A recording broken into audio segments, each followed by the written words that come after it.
Joining me is former Supercross champion Denny Stevenson and Cameron Steele down in the pit. Ricky is in the middle of probably the most unbelievable streak we've ever seen in outdoor motocross. It stretches back to last year, as we said earlier, when he lost to Kevin Windham here. But since then, he's been undefeated, and this year on the Honda particularly, 16 straight moto wins. He has a massive 93-point lead on Tim Ferry. With 8 motos to go, you got to wonder if the pressure's getting to Carmichael, but actually even more so, is he getting too overconfident? Cameron Steele spoke with him. At times it is hard, you know, not to become overconfident, but I just try to keep a level head and do the best that I can do, and just keep a level head, basically. Taking a look at the last 5 years of the Washougal 250 National, Carmichael, the only one active right now. Kevin Windham's hurt, Jimmy Button, Doug Henry, and Jeff Ennick all retired. Now let's go down the second member of our team on the track, Denny Stevenson. Davey, most of this Washougal motocross track is straight natural terrain. The only thing resembling a supercross track are these 13 deep, treacherous whoops. What makes this section so special is the tight right-hander before it and the finish line some 10 yards after them. What I've learned through my years of racing here is if you don't get through this corner fast, it's going to determine how fast you can get through these whoops, which will determine whether or not you're going to get past or make it past before the finish line. Now let's go see what Cameron Steele's up to. Well, guys, by now everybody at home is planted on the couch and ready to watch the motocross action. But I'm going to take this Sobe Suzuki that you can register to win at any national out for the Suzuki Fast Lap. Here at Washougal, it looks really tacky from television. From you guys' perspective, on the couch, you're not riding. I am. I'm putting the camera on. I'm going out there, but it is slippery. So be nice. Don't make fun of me. I'm going to try my hardest. Let's go out on the track right now and have a little fun. Get on board. We're headed down the downhill. Out of these huge trees. Here's the boy. Ski jump. 80 feet if you clear it down to the bottom. Into these ruts. Deep. Got to pick your line. S-turn. This is coming up here where Travis Pastrana ate it last year. Little fast section. Baby jump. Into a long table. A little brakey bump. Get on the gas after the table. On the brake. And pick a rut. Lots of guys out here. Oh, get past. Gonna get roosted. I can already tell. Little rhythm section coming up. Off camber. It's slippery everywhere. Gotta ride the top of these bumps. More shade. This track is so beautiful. Another S-turn back under the trees. Tight. Lots of guys everywhere. Pick your line. Get on the gas. Little rhythm section. Jump. Little table. Again, off camber and slippery, no berms. Pick your own line. Ah, pass someone. Yellow flag going down. Must be a down rider. Last little jump, and that's going to bring you around to the whoop that Denny told you about, and that's your Suzuki Fast Lap. Well, Denny, they've changed the start from where it used to be when you were racing nationals. Back then, it was an uphill right-hander. Now it's a tight left-handed hairpin. Yeah, the start straight is considerably shorter than it is for any of the other nationals, and that doesn't leave a lot of room for 40 riders. And when they get in that first turn, it can get ugly. Taking a look at our Suzuki starting lineup, Carmichael, number 4, Tim Ferry, number 15, been close all summer long, but has not been able to beat him. Carmichael's teammate, Nathan Ramsey, coming off a solid second moto ride last week. He could be a factor here on Big 450. And down at the bottom, some of the privateers like Brian Roth, Zeb Armstrong. Now the card is sideways. We're getting ready to go. With the first 250 moto here from Washougal, they will be going right past us. There you see Tim Ferry going up through the middle, and it looks, whoa, there's a big pile up. A lot of guys down. There's Ryan Clark. I see Sebastian Tortelli. Looks like Ezra Lusk, Stefan Ricotta, the entire Kawasaki team. A lot of guys going down. I did not see Carmichael in it, though, and it's Moto XXX's Kyle Lewis out front with the whole shot. Lewis, your leader, and his teammate Nick Way is in second, so a fantastic start for the privateer team. Moto XXX is having a great year between Larry Ward and Kyle Lewis and Nick Way. What a great deal for privateer team. Way to put them on the map. And getting 1 and 2 out front, unheard of in a national. And coming up in third, that looks like Anthony Armoridio, and then Sean Hamlin is the first direct factory-sponsored riders. They come off the big ski jump. Actually, I take it back, that's Nathan Ramsey, your third-place rider. And Hamlin is fourth, and then Armoridio looks like he was in fifth. Nathan's had a great outdoor season up to this point, at least the last couple of weeks, as he debuted his first 250 National at Redbud, got a second. And that's great for Nathan Ramsey and the Honda's 450F. And looking at Ramsey's teammate, Ricky Carmichael, right there, going past the number 540 KTM of the veteran Guy Cooper, and he has Ferry next. So this would be a perfect opportunity for someone that beat Carmichael. He did not get a very good start, and right there he got a little sideways.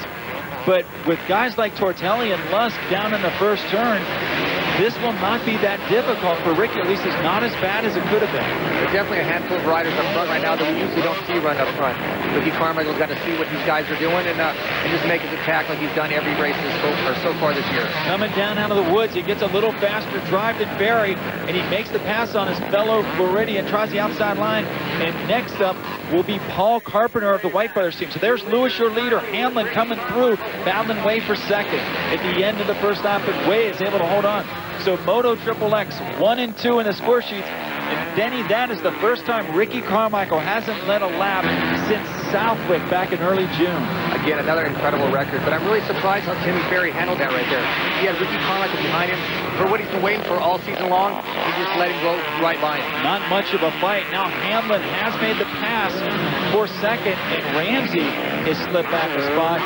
He is now back to fourth. Hamlin going from fourth to second in a very short period of time. Sean Hamlin, he's not getting the results that a Wyndham or a Pastrana might be expected, but Denny, Suzuki's got to be happy with that kid. Yeah, I still want to know where he came from. I've never even heard of Sean Hamlin until I started watching your guys' telecast. He's done an incredible job for Suzuki. I mean, you could not be more proud of him than Suzuki is right now. Now you see Carmichael making the pass on Armoridio as they go up the long power hill into the Washougal trees, and that is why people like to say this is the most beautiful track in America. There you see Carmichael. He has broken into the top 5 already. Again, he has an 18 moto winning streak. That's the longest ever by 4 that anyone's ever done. You have to go all the way back to Mark Barnett in 1981 to get second closest. That was the 14-125 Nationals. He won to start the season. But back up front, Lewis, your leader. Hamlin is second as they go through the S-turns. Nathan Ramsey on the factory CRF 450R is our 4th place rider. When we return, can Carmichael keep his streak going?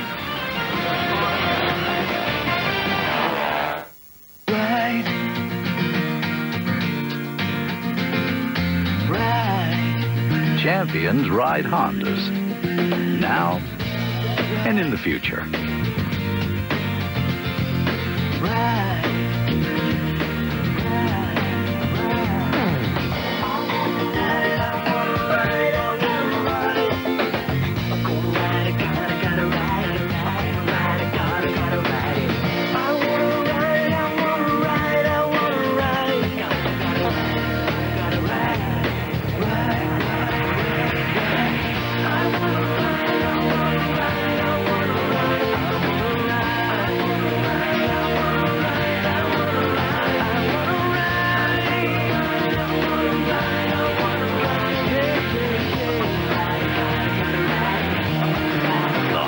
XRs.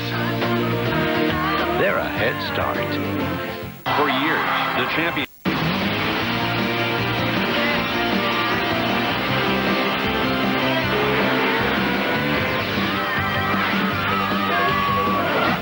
Speedboat's presentation of AMA Motocross is brought to you by Honda, the company that defines performance in motorcycles, ATVs, and scooters. Honda, performance first. And by Suzuki, maker of innovative motorcycles and all-terrain vehicles. And speaking of Hondas and Suzukis, out front, Moto XXX's Kyle Lewis, and right there, the Suzuki of Sean Hamlin almost had him on the inside, and behind them, big number 4 coming into the picture, Ricky Carmichael. He has now made it into 4th place. He's definitely got these top 3 in his sights, baby. And these are the most unassuming guys I've ever seen up front. I mean, where's Tortelli? Where's the big name guys? Kyle Lewis, Sean Hamlin. Man, these guys are doing a great job. Well, we're going to get back to that first turn to show you exactly where some of these other guys were, but we want to stay at the action right now as Ramsey's trying to find a way around Hamlin, and they're all trying to find a way around Lewis. Kyle trying to do better than his best finish of the year so far, a 3rd in the 2nd moto at Budds Creek. Now let's take a look back at what happened on that start, Danny. Well, if I was John Madden, had my telestrator, you'd be looking to your upper left center. Ricky Carmichael gets bumped, throws an elbow into his teammate Tortelli, and that just does a total domino effect to the outside. Down they go. And Carmichael's lucky he didn't get involved in that pileup because this is a very tough track to pass on. But it hasn't looked that way because he came from about a 12th place start, and now he's got the top 3 in his sights. Ricky Carmichael, the defending 2-time 250 national champion, going for the three-peat here. And right now, he has Nathan Ramsey. Oh, and Sean Hamlin goes down. Sean Hamlin throws away a very good start. Now, let's go down to Cameron Steele with one of those first turn victories. Well, guys, I'm down here on the side of the course with Sebastian Tortelli. Sebastian, you're supposed to be out there racing. What's going on? Why are you over here? Yeah, on the first corner, I guess, the guys from the inside pushed me wide, and I crashed, and I was in the first pile, and I tear up my troll cable, and, you know, when you do that, the troll can get stuck, so it's better if I don't get out there. And I lost the transporter on riding afterward, and I was stuck in direction, and I almost crashed again, so just going to get about ready for the second moto. Well, I never want to ride with an unsafe bike. What about your health? Are you hurt? No, I'm good. It's just, you know, scratches. It's no big deal. Right on, we'll see you in Moto 2. Yeah, sure. Picking up the battle on the track, Carmichael suddenly found a roadblock at Nathan Ramsey. It's again a Honda trio out front, Davey, between Lewis, Ramsey, and Carmichael. And these guys, Honda's just having an incredible year right now. And Kyle Lewis, what a great ride with him right now. For him out front, this isn't something we're used to seeing. Maybe he needs to have this factory ride. Yeah, there's been a lot of talk about that, but right now he is representing the privateers and doing it well. There you see Lewis on the left side of your screen coming down toward the camera. Ramsey on the right in second. Carmichael right behind them, and then Tim Ferry started to join the battle in fourth on the Yamaha. So it's 3 Hondas, like Denny was saying, and then Tim Ferry. Lewis on the inside, and right there, Ramsey popped out that berm, almost gave Carmichael the room he needed. And now he is really putting the pressure on. This is a big chance for Tim Ferry. Tim has always said all year long that he wants to get out and run with Ricky Carmichael. Like we said, he got passed by him earlier, but he's keeping Ricky within his sights. I think this would be pretty good for him to be able to time his braking and accelerating points. And he needs to get him before Ricky gets before Nathan. Right, already passed Nathan. Right there, Carmichael gets on the inside of his teammate, but Wade Ramsey comes around the outside. Carmichael holds him off, so now Ferry, in order to get with Carmichael, has to get around Ramsey first as they go up the long uphill. Carmichael, the only two-stroke rider in the top 4 there. Lewis, Ramsey, and Ferry on 4-stroke motorcycles. Now, let's go back and look at the pass Carmichael made on Ramsey. You see Ramsey and Carmichael coming into your picture. Carmichael's able to hold that tighter inside line, I think, because it's on the 252-stroke. Bike's a little bit lighter. He's able to get inside Ramsey and accelerate away. Just hits the gas a little quicker. No room for retaliation. So now Kyle Lewis remains the only rider between Ricky Carmichael in the lead. He has come through the pack from a mid-pack start, almost involved in that first turn pileup, actually caused that first turn pileup, we should say. But Carmichael has recovered, and now he's got a hook in Kyle Lewis, just as he has these other riders. Goes a little inside out. This is the same place where he passed Ferry, coming down through the trees. Carmichael on the inside. You see him give a spin of the clutch. Lewis tries to retaliate. Carmichael makes the pass stick, stays on the inside. Now Lewis has a chance to swing out here. A quicker line through the whoops. No, he's not going to beat the Supercross champion there. Ricky reaches up, grabs his tear off, cleans off his goggles. I don't know what he's doing. He's always kind of been fidgety as a racer. And now he's out front. He probably just wanted to shed all his tear off so he had some clear vision. Here we get to see that pass to the lead. Ricky Carmichael, again, just airing it out.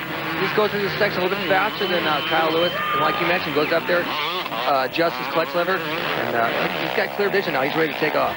Carmichael, a brilliant climb through the pack. And we've been seeing that all summer long, whether he starts in the front or starts in the back. He works his way up into the lead. And right now, he is working on that perfect season we've been talking about. He's got 8 straight national wins, 16 motos in a row. And now he's way to 17 as Tim Ferry gets on the inside, coming down the hill. Lewis is able to hold him off down over the ski jump. Kyle Lewis in the middle of 3 factory riders. Carmichael first, Ramsey second, and Ferry in fourth. Lewis putting up quite a charge for the independent team. Kyle's on a Yoshimura Honda, and whatever they're doing is the right thing. He's getting great starts this season, and he's running up front. What a great representative for Yoshimura. And also the first guy to lead Carmichael in a long, long time. When we return, the race to the finish, can anybody catch number 4? Now available on digital cable from Time Warner. Welcome back to Washougal Motocross Park in Washougal, Washington, where Ricky Carmichael has come from behind to take over the lead here in this first 250 moto. Nathan Ramsey is second, and this is the battle for third. Tim Berry on the factory Yamaha dicing with Moto XXX rider Kyle Lewis, our early leader, and Berry has taken over the spot and is now looking to get after Nathan Ramsey. Tim Berry's proven all year long that at least if he's not winning, he's the second fastest guy on the track. Here we're going to check him out coming in the inside of Kyle Lewis. Basically just jumped a little farther, left the gas on a little longer, make that move in the third. So Berry now picking up the chase of Nathan Ramsey, and you can see he's already pulled a little bit of a gap on Lewis, who now is getting pressure from Sean Hamlin. And it looks like a little inside out there, and Hamlin makes the pass, so Lewis suddenly not going the same speed he was earlier. That's Berry in third. Now you see Hamlin is fourth on the number 99 Sobi Suzuki, and Lewis holds on to fifth. Hamlin's done a great job recovering from that early crash. You crash early in the race, sometimes you get a little arm bump, get a little right tight, and you don't ride as fast. Hamlin's proving that all wrong and making a great charge to the front. Hamlin, of course, filling in very ably for the injured Travis Pastrana and Kevin Windham. Let's take a look at that pass. We see Kyle Lewis dropping into the inside rut. Sean Hamlin goes a little bit wide and just slingshots off and makes the pass with a lot more momentum. Classic Supercross maneuver, baby. And an effective one on Kyle Lewis. So Hamlin taking a look over his shoulder and getting back up in the fourth. But at the front of the pack, it is all Carmichael, number 4 Honda rider, hoping to bring the brand its first 250 national championship since all the way back in 1995 when Jeremy McGrath was the 250 outdoor champion. Let's go down to Cameron Steele in the mechanics area. He is with Chad Watts. Chad, things are working out all right now. Ricky's in the lead, but that's not the way he likes to start motos, is it? Nah, he came out of the gate spinning, got a little squirrely, and was about 15th in the first turn, but he don't like seeing guys in the front of him, so he didn't waste no time and got in the lead in about 3 laps. So now he just needs to settle down. He's about 2-3 seconds a lap faster, so just do his own thing. Did you say Ricky got squirrely? I never thought I'd hear that one. So you got to remember, I'm a hillbilly, so he got a little bit squirrely coming out of that gate. Right on, thanks, Chad. Thank you. Carmichael, he's getting squirrely more than just right there, Denny. It looks like the track really is slick out there. Yeah, this dark dirt is really deceiving to us, the fans. If you down on the track, it really gets polished and slippery, and I think that's where the 4-strokes were excelling early. And Ricky was kind of getting adapted to it, and now he's using those Dunlop tires and had a Honda and just pulling away. There you see the gap all the way back to his teammate, Nathan Ramsey, on that 4-stroke. Another 4-stroke, Tim Berry behind him as they go through the Supercross section. Finally, another 2-stroke, that's Sean Hamlin. And it looks like Kyle Lewis has picked the pace back up. Lewis, your 5th place rider, and then Robbie Raynard in 6th. Behind him comes Nick Wade, who was up toward the front of the pack at the beginning of the moto. And then it's Paul Carpenter, who actually spends most of the season focusing on the 4-stroke nationals. He rides a White Brothers CRF 450R. And then we're waiting until finally Keith Johnson on the CernixRacing.com KTM comes through. And then way back there, you caught a glimpse of Mike LaRocco, who went down that first turn crash. He's right behind Ryan Clark there. LaRocco coming through. You see Stefan Rancada, another first-turn victim. So there's all those factory guys we were missing. Yeah, with all the injuries that's happened in the GP class this year, and in this crash in the first turn, it's really been a great chance for these privateers to show off their style, get a little camera time. And you see right there, Guy Cooper. Now, he's a veteran right now, but Denny, when you were starting out back in the late 1980s, he was a veteran then, too. 10 years ago, he was 30, and that was considered old back then. Guy Cooper out there with riders literally half his age. That's Ryan Clark on the Solitaire Fly Yamaha in between Cooper and LaRocco.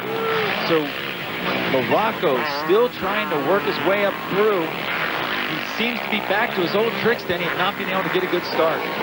Yeah, I don't even think I saw him in the crash, and he's still back there racing with the guys who went down, like Rancada and Ezra Lutz. He's on that 450F. You'd think on the slippery track he'd be getting up front with Kyle Lewis and guys like that. There you see LaRocco right there trying to get around the privateer Clark, and then it's a little ways up to a guy who has a national championship just like him.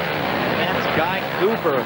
Cooper leading the way into the back section. This is where Sean Hamlin fell earlier in the race. And Clark gives up the inside pretty easily, went a little too far out, and LaRocco shot right in under him. when you're that far back from the pack, this even where these guys are at, Ryan Clark probably knows that Mike Morocco is going farther in front than he is. Although Ryan Clark's a great rider, Mike is just in a different level right now. And also, he's trying to pass Guy Cooper, so he's got to do something, and that opened the door. Yeah, that definitely did. He tried to go outside, maybe make something happen with Guy. Mike just stole that line, and now Mike's battling with Guy Cooper as well. Another battle for the ages. They could have been having this race back in 1990 or so here at Washougal. Instead, it's 2002, and they're both out there still doing it. Guy Cooper, 40 years old. Mike Morocco, about 10 years behind. As you saw from that graphic, Guy Cooper, the 1990 Winter champion, this was at this race that John Michelle Bell crashed and broke his arm and opened up the door for Guy to win that championship. Now Cooper is battling with Morocco as they come up into the woods section. Morocco tries an outside line, makes the bike stick, but Cooper's on the inside. They almost go off the wall. Now here's where Carmichael passed Barry, and this time Morocco will make the pass on the outside. Morocco gets by Cooper back in the trees, and now he's finally cracked the top 10. Well, that was some flight racing there, David. Those guys were side by side. Both of them trust each other. That's what happens when you have two veterans like that racing together. You can trust what the other guy's going to do. And that's why those guys are still out there, too. Yeah, when the guy, you try and ride some of these younger guys, you don't really know their actions. They might make a stupid maneuver and rip both you going down. Now here's the pass Morocco made on Clark. Yeah, as we mentioned, Ryan went wide, maybe trying to set something up with Guy Cooper, so he slingshot up the hill. Too late. Mike stole that inside line and made the pass. And then coming down the hill, this time, like you said, just a gentleman's race through the trees. Guy gives a little glance over to see where Mike's at, and this guy's going awfully fast, catching some big air just inches apart. Now, back up to the battle for second. This is Nathan Ramsey. He is leading Tim Ferry. We are on the final lap as they go down into the infield over the big tabletop in the middle. About half a lap to go. Ferry running out of time in the battle for the four strokes. Carmichael, of course, is out front. And Ferry is going to have to make something happen here really quick back in the trees. Yeah, I'd keep an eye on that corner right before the whoops. I think it was the year Ricky Carmichael put a block pass from Brock Sillage for the win. These guys might be trying the same thing for second. Carmichael through the woods. One more corner to go. He goes toward the outside below the Dunlop banner. Now 13 whoops to the checkered flag. And Carmichael has done it again. 17 moto wins in a row. Well, guys, Ricky Carmichael, your champion once again, still undefeated. Now, Ricky, everybody's been talking about this undefeated season. With that start, you might have made some of those magazine and TV people just a little nervous, at least for like a couple seconds. Yeah, I tell you, Cameron, man, I went sideways right off the gate, and you know, I don't know how I got to run the first turn as well as I did, man. I was getting knocked around back there, and it was a little bit scary, but I was able to get through clean and pass quite a few guys at the beginning, and it was a good race. It's not usual for you to be in the back. That's what we're saying. We've seen your goggles before with all the tear-offs still on them at the end. Now, no tear-offs. You had to pass tons of guys. Who was the toughest guy to pass? You know, all the top guys are tough to pass. You know, it's good to see Nathan up there, my teammate, putting some points in between me and Timmy, and you know, that's awesome to see him up there, man. I was so pumped for him, and as well for myself. You know, it was a bad start, and I had to work hard to get up there. These guys are riding good, and it's pretty, you know, narrow track, so it makes it tough. What are you going to do on your starts, change-wise, to get the better start in Moto 2? Try to go a bit straighter. You know, I had the jump, I had the whole shot, but I went sideways, and that was the end of it. All right, RC, we'll see you in Moto 2. Thanks a lot. Carmichael comes from behind to get the win. Ramsey second, Tim Ferry, Kyle Lewis, and Sean Hamlin rounding out the top 5. Robbie Raynard, a solid 6th over Nick Way. Paul Carpenter, Mike Morocco, and Ezra Lusk rounding out the top 10. Then Roncada, Dowd, Keith Johnson, Ryan Clark, and the other Keith Johnson. Let's go back to Cameron. He's with our runner-up, Nathan Ramsey.